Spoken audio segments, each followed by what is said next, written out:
За сайн байцгаана уу. За өнөөдрийн хичээлээр татврын тайлангууд X тайлан байгаа бол яг үйл ажиллагаа явуулдаг тайлангуудыг илгээх хэлбэр заавар оруулъя. За тэгэхээр эхлээд тайлангууд руугаа нэвтрэх нэрээ хийгээд кодаа гээд ингээд орчноо.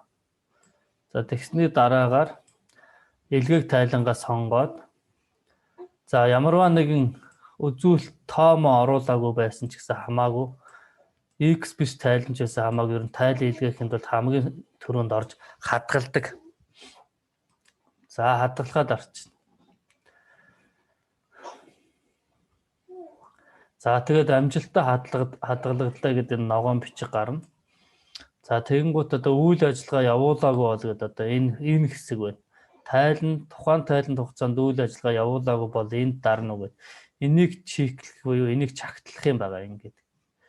За ингээд чагтлсан те. За тэгээд доошоо буцлаа. Илгээх хэсэг дээр очиод илгээх товч одоо бол итгэхгүй байна. Тэгэхээр энэ тайлангаа төгрөг мөнгөөр зөвшөөрсөн гэдгийг яах нь ахаад чагтлах хэрэгтэй.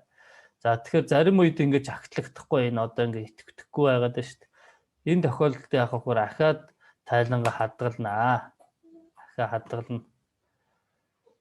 За тэгээд амжилттай хадгалгангууд энэ нөгөө чагтлах товч маань одоо итгэвтэй болж ирсэн байна. За тэгэхээр энэ дээрээ дараад за тэгээ илгээхэд дарна. За илгээхэд дарангууд энд тоон гаруй үсгийн файл татврын албанаас яах нь дүүргүүдийн татвараар өгсөн файлаа оруулах хэрэгтэй. Browse гэдэг дээр нь дарлаа. Ингээ файлаа сонгоод өгөх. Тоон гаруй үсгийн файл ерөнхийдөө байгууллагынхаа регистрийн дугаарыг оронгуудаар эхэлсэн байдаг. За ингээ хоёр тавшаад оруулаад энэ хойдол дээр нь тоон гаруй үсгийн нууцгүй тусдаа код байгаа. Тэрийгэ хийгээд илгээхэд дарнаа.